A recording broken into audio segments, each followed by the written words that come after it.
Ya, selamat siang. Saya Aidil, sedang berada di 10 IPA 1. Kali ini adanya saya di sini adalah melaporkan jalannya rapat sidang paripurna yang bahas tentang pelaksanaan program vaksinasi.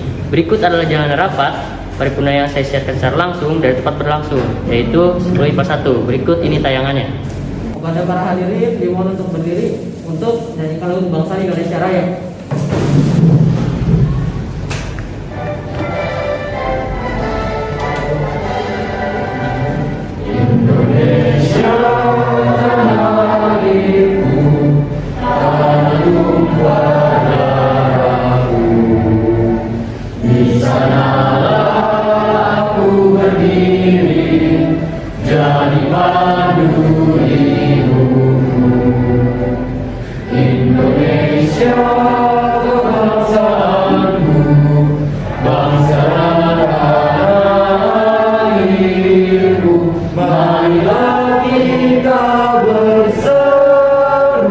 Indonesia bersatu, hiduplah tanahku, hiduplah negeriku, bangsaku, rakyatku semuanya, bangga jiwanya, bangga badannya, untuk Indonesia Raya, Indonesia Raya, merdeka, merdeka.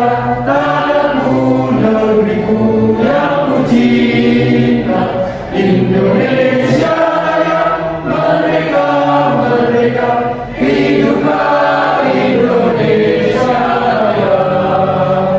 Indonesia Raya, merdeka, merdeka, tanahku, negeriku yang ku cinta. Indonesia Raya, merdeka, merdeka, hiduplah Indonesia Raya.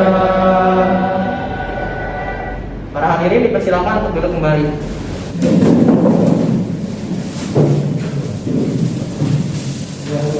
Assalamualaikum warahmatullahi wabarakatuh. Selamat siang, salam sejahtera bagi kita semua. Saya Bang Islah sebagai ketua satu dalam rapat kali ini. Sebelum kita mulai kegiatan rapat ini, ada alangkah baiknya jika kita awali dengan doa. Maka izinkan saya untuk memimpin doa untuk memulai kegiatan kita pada siang hari ini. Semoga rapat yang kita jalani tetap berjalan dengan lancar. Berdoa menurut agama dan percaya masing-masing dimulai.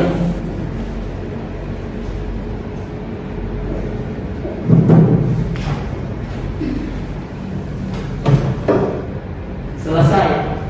Selanjutnya, saya juga akan menyebutkan rangkaian agenda kita pada rapat kali ini, yaitu sebagai berikut.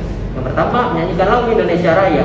Yang kedua, doa mulai dan pembacaan agenda acara yang kemudian dilanjutkan dengan penyampaian kata pembuka dan tata tertib. Kemudian dilanjutkan dengan pembukaan rapat paripurna dan dilanjutkan dengan pembukaan diskusi. Kemudian dilanjutkan dengan pemaparan pernyataan dan pendapat dari peserta rapat. Kemudian dilanjutkan oleh pemaparan hasil rapat dari laporan sekretaris rapat kepada ketua rapat. Dan dilanjutkan dengan memutuskan hasil rapat. Kemudian kata penutup dan kemudian penutupan rapat. Kepada ketua 2 yaitu Kezia dipersilakan untuk memberikan kata sambutan atau pidato pembuka rapat paripurna vaksinasi. Selamat siang, saya Kezia Christine selaku ketua 2 dalam rapat kali ini. Di sini saya akan memaparkan sedikit pidato pembukaan rapat serta tata tertib yang harus dipatuhi dalam rapat siang hari ini. Assalamualaikum warahmatullahi wabarakatuh. Salam sejahtera bagi kita semua. Pertama-tama, marilah kita bersama-sama memanjatkan puji dan syukur kehadiran Tuhan Yang Maha Esa yang telah memberikan nikmat dan juga kesehatan sehingga kita dapat berkumpul bersama dalam pertemuan rapat kali ini. Sebelumnya, izinkan saya mengucapkan rasa terima kasih saya pada yang terhormat Ibu Irene Ricolina selaku Menteri Kesehatan Republik Indonesia. Ucapan terima kasih juga saya sampaikan kepada yang terhormat Ketua Umum Dagar Kamar Dagang dan Industri Indonesia oleh Ibu Astrid Prajanti, kepada Ketua DPR Komisi 9 beserta anggota, dan kepada Ketua DPR Komisi 6 beserta anggota yang telah menyempatkan diri untuk hadir pada rapat paripurna program vaksinasi.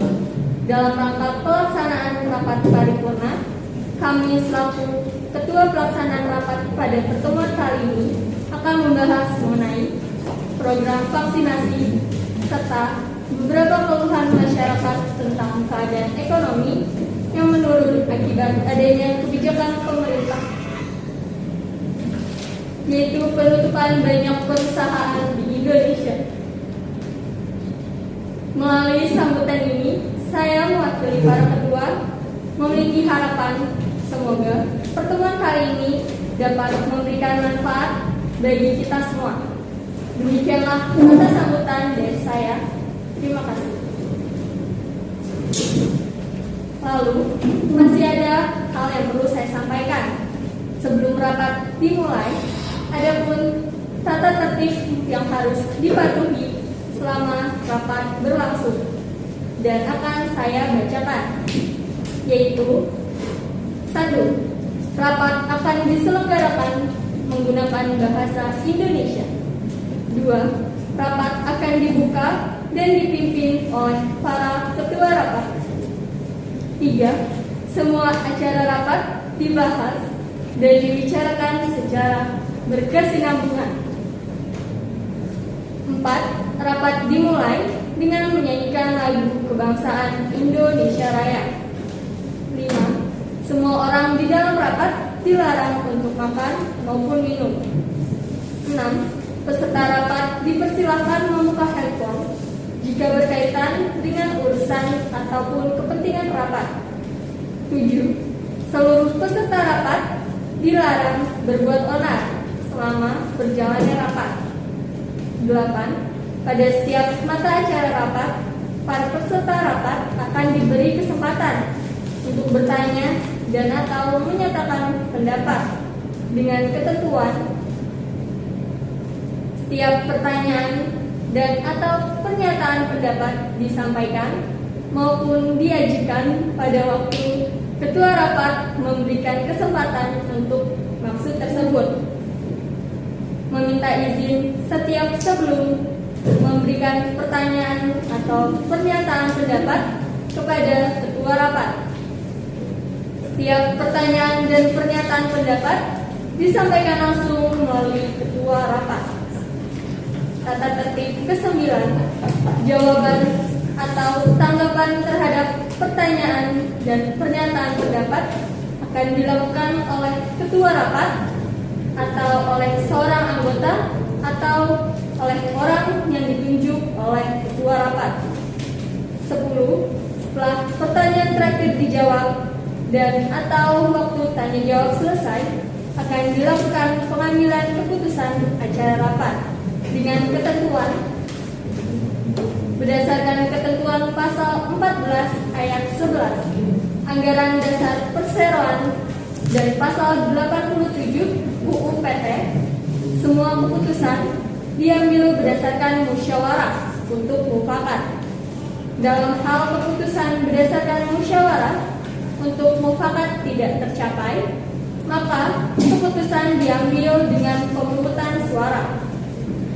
Pemungutan suara dilakukan dengan cara berkata setuju dengan ketentuan, yaitu dilakukan setelah seluruh pertanyaan selesai dijawab atau waktu tanya jawab habis.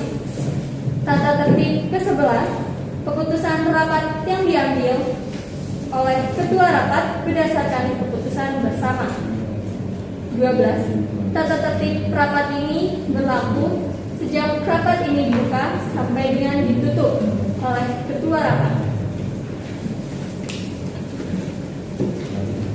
Demikianlah aturan dan tata tertib yang harus dilaksanakan dan ditaati oleh seluruh peserta rapat hingga rapat akhir berlangsung.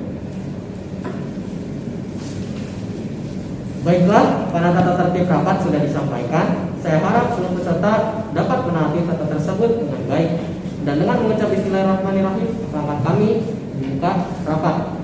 Rapat paripurna program vaksinasi kami menyatakan dibuka. Untuk membahas pembahasan lebih lanjut, pimpinan saya serahkan kepada ketua 3 rapat untuk memandu jalannya diskusi.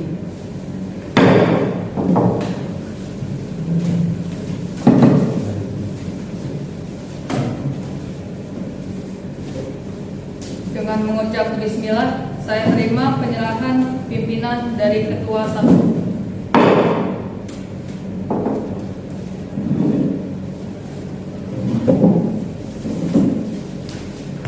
Baiklah, dengan demikian rapat telah resmi dimulai. Saya Farisa sebagai ketua 1 pada rapat kali ini akan memimpin jalannya diskusi dan pembicaraan yang akan berlangsung pada rapat kali ini. Diharapkan para peserta memperhatikan tata tertib yang sudah dibacakan, karena tata tertib tersebutlah yang menjadi pedoman pada rapat kita kali ini. Para peserta rapat harus meminta izin kepada saya jika ingin mengusulkan pendapat, pernyataan, atau rumusan masalah. Pertama-tama, saya memberi kesempatan kepada Ketua Kadin dan Menteri Kesehatan untuk menyampaikan pendapat atau rumusan masalah yang akan dibahas pada rapat kali ini.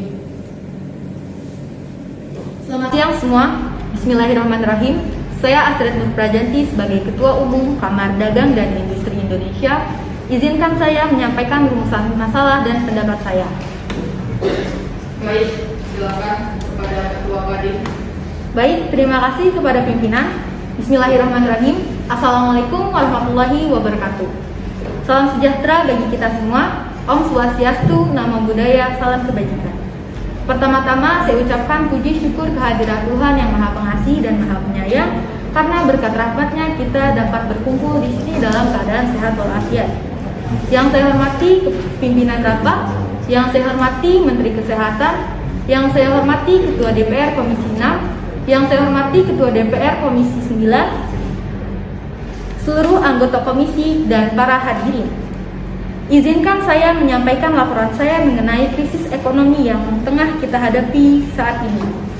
Seperti yang kita ketahui, kondisi ekonomi di Indonesia pada saat ini sedang dalam tidak baik-baik saja. Lalu, keadaan ini juga diperparah dengan beberapa masyarakat yang mengeluhkan kondisi di mana banyak perusahaan yang ditutup oleh pemerintah. Kita mungkin tidak mengetahui bahwa banyak keluarga yang bergantung pada pekerja atau karyawan yang bekerja di perusahaan yang ditutup tersebut. Oleh karena itu, saya mengusulkan agar perusahaan segera dibuka. Namun, para pekerja harus dan tetap melaksanakan protokol kesehatan. Saya mengusulkan hal ini supaya kondisi ekonomi Indonesia semakin membaik dan para masyarakat kecil bisa tetap menyambung hidupnya dalam masa pandemi seperti ini. Saya rasa itu saja yang bisa saya sampaikan. Terima kasih. Ketua, saya ingin menyampaikan pendapat juga. Kepada Menteri Kesehatan, dipersilakan. Saya Irena, saya Menteri Kesehatan. Saya paham betul apa yang Saudari Asih katakan, tapi saya tidak bisa setuju dengan usulannya. Memang Indonesia butuh perbaikan kondisi ekonomi. Namun, untuk kondisi sekarang sangat tidak memungkinkan untuk membuka perusahaan dalam waktu dekat. Karena tingkat positif virus corona ini sedang meningkat parah. Maaf, justru karena kondisi ini menyulitkan perusahaan dan para rakyat kecil, maka perusahaan harus segera dibuka. Anda sebaiknya tidak bisa menentukan hanya dari satu sisi saja. Jangan selalu dilihat dari sudut ekonomi saja. Walaupun saya tahu Anda mengusulkan hal ini karena bermaksud baik untuk memulihkan kondisi di Indonesia. Namun cara ini terlalu beresiko untuk kita lakukan. Baik, terima kasih kepada Ketua Kadin dan Menteri Kesehatan atas rumusan masalah dan argumennya. Sekarang saya memberi kesempatan kepada DPR Komisi 6 dan 9 untuk menyampaikan argumennya dan bisa dilanjutkan dengan pembahasan diskusi lebih lanjut. Saya Nela, Ketua dari DPR Komisi 9 dari fraksi Nasdem. Izin berpendapat. Silakan. Saya setuju dengan pendapat Saudari Iren karena memang kondisi kasus COVID-19 saat ini terus meningkat dan hal tersebut tidak memungkinkan untuk perusahaan dipercepat pembukaannya. Saya Mikael, sebagai anggota DPR Komisi 9, fraksi Partai Nasdem, izin menambahkan. Silakan. Alasan utama mengapa kita masih belum membuka perusahaan segera bisa dilihat juga dari kebiasaan masyarakat yang masih mengabaikan protokol kesehatan. Bisa kita lihat dari kebiasaan masyarakat yang tidak memakai masker, tidak menjaga jarak, dan bahkan membuat kerumunan. Bahkan tidak jarang dari mereka yang tidak sadar akan hal itu. Dengan sadar seperti itu, apakah bisa perusahaan tersebut segera kita buka? Tentu saja tidak. Maaf, saya izin berpendapat. Silakan. Selamat siang semuanya. Saya Zibion sebagai Ketua dari DPR Komisi 6 dari fraksi Partai Golkar. Sebelumnya, saya juga mempertimbangkan usulan dari Saudari Astrid yang meminta agar perusahaan segera kembali dibuka untuk mengembalikan kondisi ekonomi Indonesia. Saya juga mempertimbangkan pendapat dari Saudari Iren yang menolak usulan tersebut dengan alasan pandemi yang semakin parah. Saya rasa juga jika kita memaksakan kehendak dengan kondisi imun di masyarakat yang kurang kuat, yang lemah, justru hal ini dapat menjadi bumerang bagi kita semua. Maaf memotong, apa yang Anda maksud menjadi bumerang? Yang saya maksud bumerang di sini, saya menolak hal tersebut karena jika kita memaksakan kehendak untuk tetap melakukan pembukaan perusahaan, lalu masyarakat banyak yang abai dengan protokol kesehatan, maka tingkat positif COVID-19 mungkin akan melambung lebih tinggi daripada saat ini. Pendapat saya, jika perusahaan-perusahaan ditutup, saya rasa angka kenaikan COVID pun akan tetap melambung. Mau dibuka ataupun ditutup, saya pikir hal itu tidak terlalu berpengaruh pada kasus positif COVID-19 yang sudah meningkat sejak saat ini. Ketua, saya izin berpendapat. Dipersilakan. Saya rasa tidak mungkin jika perusahaan-perusahaan ditutup, angka kenaikan kasus COVID-19 akan terus bertambah. Karena dengan penutupan perusahaan-perusahaan ini, pemerintah dapat mengurangi mobilitas dalam masyarakat. Saya Roni, anggota Komisi 6 dari fraksi Golkar. Saya setuju dengan pendapat tersebut. Kita tidak bisa kehilangan lebih banyak nyawa lagi. Dengan keputusan pemerintah untuk menutup perusahaan dan banyak oknum-oknum yang bandel membuka perusahaan secara diam-diam. Lalu pemerintah untuk memutus tali COVID-19 hanya percuma, sia-sia. Saya juga berpendapat demikian. Ketua, saya izin membuka data, ada yang ingin saya sampaikan. Baik, silakan. Menurut data yang saya dapatkan, jumlah orang yang terinfeksi virus COVID-19 ini terus bertambah. Walaupun pemerintah sudah melakukan beberapa upaya untuk mengurangi mobilitas masyarakat, namun angka positif virus corona ini hampir mencapai 180.000 kasus positif sampai tanggal 5 Maret 2021. Dari data tersebut saja sudah tidak memungkinkan kita untuk membuka dan membiarkan perusahaan beroperasi. Maka kita harus memikirkan cara lain lagi. Terima kasih. Ketua, izinkan saya berpendapat lagi. Dipersilakan. Seperti yang sudah disampaikan, upaya pemerintah untuk menutup perusahaan saja belum sepenuhnya mengurangi angka kasus COVID-19. Apalagi jika upaya tersebut tidak dilakukan. Pasti banyak masyarakat di Indonesia yang lalai melakukan protokol kesehatan. Dan hal itu dapat memperburuk dalam pandemi saat ini. Lalu kita harus bagaimana? Bagaimana dengan vaksinasi? Bukankah pemerintah sudah menjalankan vaksinasi untuk masyarakat? Saya pikir vaksinasi sudah menjadi solusi. Karena jika sudah vaksin, pembukaan perusahaan pun akan menjadi lebih aman. Berbicara soal vaksinasi, memang sudah berjalan vaksinasi pemerintah. Tapi patut dipertanyakan lagi peredaran vaksin yang lambat. Saya Ramanda, anggota DPR Komisi 9, fraksi Demokrat, izin menjawab. Dipersilakan. Kemungkinan salah satu penyebab mengapa vaksinasi dari pemerintah berjalan lambat adalah anggaran yang dimiliki negara untuk membeli vaksin itu terbatas, sehingga penyebarannya belum bisa sampai kepada masyarakat dengan cepat. Lalu bagaimana caranya agar proses penyebaran vaksinasi ini bisa berjalan cepat supaya kondisi ekonomi di Indonesia juga kembali pulih? Jika memang mempercepat vaksinasi menjadi solusinya, kita tidak bisa hanya mengandalkan vaksinasi pemerintah saja. Kita harus memiliki alternatif lain. Maaf, izin bertanya. Dipersilakan.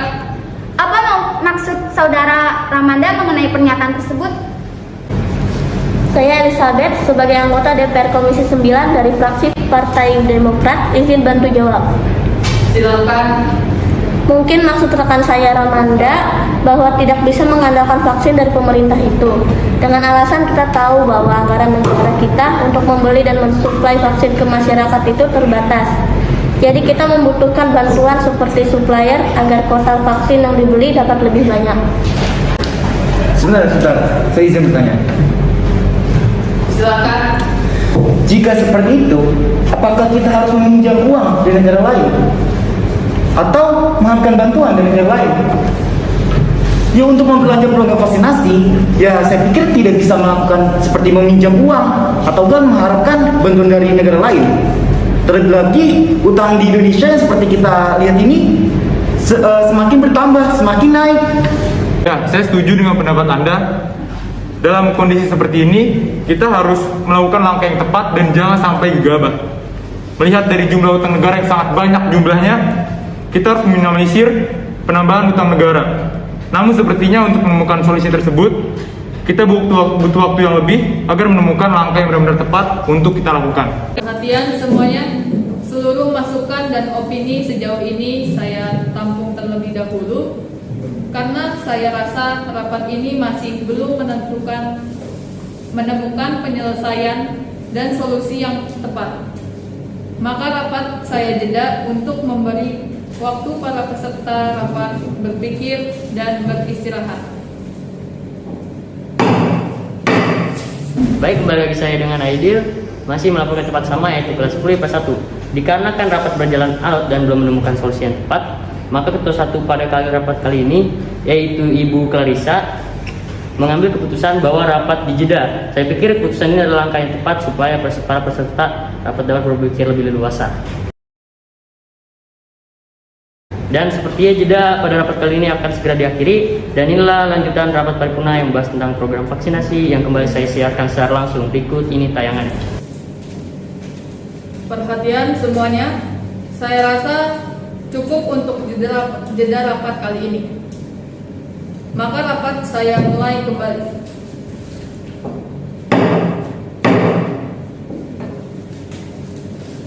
Baik, kepada peserta rapat yang ingin melanjutkan pendapat, pertanyaan, atau rumusan masalah sebelumnya dipersilakan. Ketua, saya izin berpendapat. Baik, silakan. Saya tadi mendapat ide pada saat saudara Elizabeth bilang bahwa kita butuh bantuan supplier agar kuota vaksin yang dibeli dapat lebih banyak. Dan saya juga telah mendiskusikan ini dengan anggota Komisi 6 lainnya. Ide saya adalah bagaimana jika pihak perusahaan yang menginginkan perusahaan mereka segera dibuka ikut berkontribusi dalam program pelaksanaan vaksinasi. Maaf, bisa jelaskan hal tersebut secara lebih detail? Sebelumnya, saya izin bantu menjawab. Silakan. Jadi, konsep ide ini yaitu perusahaan itu dapat membantu pemerintah dalam mensuplai vaksin dan pembelian vaksin. Dan dengan adanya penambahan jumlah vaksin yang dibeli dan diedarkan, maka vaksinasi dapat disalurkan dan dapat terlaksana dengan cepat kepada masyarakat. Jika seperti itu adanya, berarti pelaksanaan program vaksinasi ini menggunakan dana perusahaan sepenuhnya. Saya tidak setuju, karena jika menggunakan dana perusahaan, bagaimana dengan perusahaan yang ditutup karena terkena dampak pandemi COVID ini? Dan perusahaan yang ekonominya sedang menurun. Saya Ferdiansyah, anggota DPR Komisi 6 dari fraksi PDIP. Izinkan saya menjawab pertanyaan tersebut. Silakan. Kami juga sudah memperkirakan pertanyaan seperti ini. Jadi program ini dapat dilakukan bagi seluruh perusahaan swasta maupun negeri yang mampu saja. Jadi untuk perusahaan yang kondisi ekonomi sedang kurang baik itu tidak diwajibkan mengikuti program vaksinasi ini. sehingga setiap perusahaan tidak ada yang merasakan adanya tekanan dari program ini karena program ini bersifat opsional. Kalau seperti itu, izinkan saya bertanya lagi. Baik, silakan. Selain hal tersebut, hal apa lagi yang membedakan program vaksinasi ini dengan program vaksinasi pemerintah yang sudah berjalan? Saya Nabila, anggota DPR Komisi 6 dari fraksi Partai PDIP, izin menjawab. Silakan. Menurut yang saya amati, program ini hampir tidak ada bedanya dengan program vaksinasi pemerintah. Program ini yang membedakan hanyalah sumber pendanaan yang digunakan dalam pembelian vaksin. Bagaimanapun juga, program ini akan tetap diadakan secara gratis. Saya tidak setuju, seharusnya diadakan secara berbayar. Jika program ini diadakan secara gratis, bukankah keadaan ekonomi perusahaan akan tambah memburuk? Kita bisa mengambil keuntungan juga untuk meningkatkan ekonomi negara kita. Saya tidak setuju jika vaksin diadakan secara berbayar. Bagaimana dengan rakyat kecil? Dalam masa pandemi ini, banyak masyarakat yang terkena PHK. Apakah mereka mampu untuk membeli vaksin tersebut? Jika kita perhatikan lagi, ide ini juga dapat membantu pemerintah dalam percepatan vaksinasi di Indonesia dan mengurangi beban pemerintah terkait dana yang diperlukan untuk membeli vaksin. Saya sangat setuju dengan saudari Nabila, di mana jika program vaksinasi ini digratiskan, maka antusiasme masyarakat untuk mengikuti program vaksin akan meningkat dan juga proses vaksinasi akan tersalurkan dengan cepat. Saya juga ingin menjelaskan mengenai ekonomi perusahaan yang memburuk karena mengikuti program ini. Saya rasa kemungkinan itu sangat kecil. Ya, karena di awal saya sudah bilang program ini bersifat opsional. Dan setiap perusahaan yang mengikuti program ini, ya mereka bisa mempertimbangkan segalanya gitu loh, segala resiko. Dan dia dari sisi positifnya, jika para pekerja sudah divaksinasi, maka perusahaan dapat beroperasi dengan aman. Saya izin berpendapat dan bertanya. Silakan. Saya setuju jika program ini diadakan secara gratis. Dan saya ingin mengusulkan sesuatu. Jika tujuan kita untuk memperbaiki kondisi ekonomi di negara kita, bisakah target utama program vaksinasi ini adalah karyawan atau keluarga yang bekerja di suatu perusahaan supaya kondisi ekonomi kembali membaik dan perusahaan-perusahaan juga dapat dibuka dengan segera? Saya setuju dengan hal itu. Ya, saya setuju. Kalau seperti itu, saya sudah mulai memahami sisi positifnya. Saya menyimpulkan bahwa jika program vaksinasi ini diadakan secara gratis, selain pihak perusahaan dapat membantu pemerintah, perusahaan juga bisa segera dibuka jika seluruh pekerjanya sudah tervaksinasi. Betul begitu? Betul seperti itu. Ketua, saya izin bertanya. Baik, silakan. Bagaimana cara agar masyarakat awam bisa langsung membedakan mana program vaksinasi yang akan kita lakukan dengan program vaksinasi yang sudah dilakukan oleh pemerintah? Saya izin menjawab dan memberi usulan. Silakan. Saya rasa agar masyarakat mudah mengenali program vaksinasi ini, kita harus melakukan beberapa perubahan. Contohnya pada penggunaan merek vaksin untuk program tersebut harus dibedakan dengan yang sudah digunakan oleh pemerintah, yaitu ada Sinovac, AstraZeneca, dan Pfizer. Kita tidak bisa menggunakan merek tersebut lagi. Dan supaya tidak mengganggu program vaksinasi dari pemerintah, saya mengusulkan dan merekomendasikan beberapa merek vaksin yang mungkin kita bisa menggunakan dalam program yang sedang kita bahas, yaitu ada Sinopharm, Sputnik V, dan CanSino. Saya akan mencoba menjelaskan lebih detail. Oke, yang pertama kita bisa menggunakan vaksin dengan merek Sinopharm yang berasal dari Tiongkok. Jika menggunakan vaksin ini, rezim penyuntikannya itu 2 kali dosis dengan interval 21 sampai 28 hari. Perkiraan dosis yang mungkin diterima di Indonesia sekitar 15 juta dosis. Nah, yang kedua ada Sputnik V yang diproduksi dari Rusia dengan rezim penyuntikannya itu sama seperti Sinopharm, yaitu 2 dosis. Dan dosis yang akan diterima di Indonesia diperkirakan 20 juta dosis. Nah, yang terakhir ada CanSino, diproduksi sama seperti di yang Sinopharm dari Tiongkok juga dan rezim penyuntikan ini hanya sekali dosis saja. Dosis yang mungkin akan diterima di Indonesia sekitar 5 juta dosis. Lalu, apakah saya boleh mengusulkan sesuatu? Silakan. Saya juga terpikirkan langkah yang dapat mempermudah masyarakat dalam membedakan program vaksinasi ini. Saya rasa kita butuh penamaan pada program ini. Saya ada usul nama yang cocok untuk program vaksinasi ini. Bagaimana namanya program vaksinasi gotong royong? Nama ini saya rasa cocok untuk program di mana kita bisa saling gotong royong membantu satu sama lain. Usulan saya tampung terlebih dahulu. Sejauh ini, apa ada yang ingin menambahkan argumen atau tanggapannya? Baiklah, saya anggap tidak ada yang menambahkan lagi. Maka rapat pada siang hari ini saya cukupkan. Agenda selanjutnya, saya akan membacakan hasil rapat atau kesimpulan yang sudah ditulis oleh sekretaris. Baik, izinkan saya untuk memberikan laporan rapat pada hari ini. Iya, terima kasih. Selamat siang semuanya kepada hadirin sekalian. Saya akan membacakan hasil rapat pada hari ini. Jadi, kesimpulan yang dapat kita ambil dari rapat kali ini adalah yang pertama, kita akan mengadakan program vaksinasi gotong royong, di mana program ini melibatkan perusahaan dalam pembelian vaksin untuk membantu dan mengurangi beban pemerintah dalam penyaluran vaksinasi dengan menggunakan dana dari perusahaan yang bersedia membantu. Yang kedua, program ini diadakan secara opsional, yaitu hanya perusahaan yang mau mendaftar dan mampu mengikuti program ini. Program vaksin gotong royong memiliki target utama, yaitu para pekerja beserta keluarganya dan bekerja di suatu perusahaan. Selanjutnya, merek vaksin yang akan digunakan menggunakan merek vaksin yang berbeda dari merek yang digunakan dalam program vaksinasi pemerintah, yaitu vaksin Sinopharm, Sputnik V, dan Casino. Dan yang terakhir, program ini dilakukan secara gratis kepada masyarakat.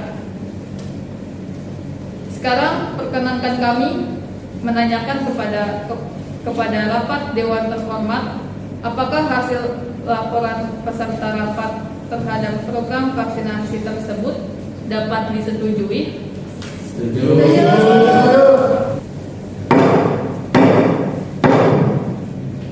Untuk menutup rapat pimpinan, saya serahkan kembali ke Ketua 3.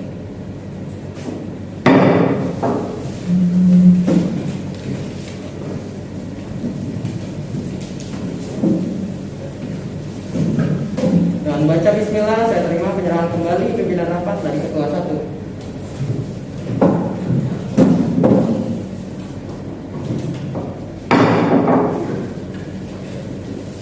Akhirnya, setelah kita bermusyawarah dan berdiskusi, kita telah mendapatkan hasil dan keputusan yang telah disetujui oleh seluruh peserta rapat sidang kali ini. Semoga program vaksinasi yang telah didiskusikan tadi dapat terlaksana dan memberikan dampak positif untuk kondisi ekonomi Indonesia dan juga kesehatan masyarakat. Dan dengan demikianlah selesai rapat pada hari ini. Setelah pimpinan rapat, kami menyampaikan terima kasih kepada Menteri Kesehatan dan juga Ketua Kadin, DPR Komisi 6 beserta Komisi 9 serta hadirin sekalian yang sudah berkenan hadir dalam rapat kali ini. Dan perkenankan kami menutup rapat paripurna dengan mengucapkan alhamdulillahirabbil alamin. Baik, kembali dengan saya Adil, masih di kelas sama yaitu 10 IPA 1. Seperti yang sudah kita siapkan tadi, rapat telah selesai dilaksanakan. Mengenai info yang lebih lanjut, saya sedang bersama Ibu Saskia, yaitu sekretaris pada rapat kali ini. Menurut Ibu, bagaimana proses jalan rapat tadi? Menurut saya, rapat tadi berjalan dengan baik, walaupun di tengah-tengah masih ada kesulitan dalam menemukan solusi yang tepat. Berdasarkan hasil rapat tadi, menurut Ibu, apakah hasil dan solusi rapat tersebut sudah efektif dilakukan? Menurut saya, program yang akan efektif dalam menangani berbagai masalah yang muncul di masa pandemi ini, seperti mempercepat vaksinasi ke masyarakat dan mengurangi beban dari pemerintah juga dalam pemberian vaksinasi. Tentunya kita mengharapkan kerjasama yang baik dengan masyarakat untuk mensukseskan program ini supaya kondisi Indonesia bisa kembali pulih. Ya, kita doakan saja semoga program yang akan dilaksanakan ini dapat terrealisasi dengan baik. Ya. Baik Bu, terima kasih atas informasinya. Selamat siang dan selamat beraktivitas. Baik pemirsa, demikianlah laporan yang dapat saya sharekan pada hari ini. Saya Aidil, pamit undur diri. Terima kasih.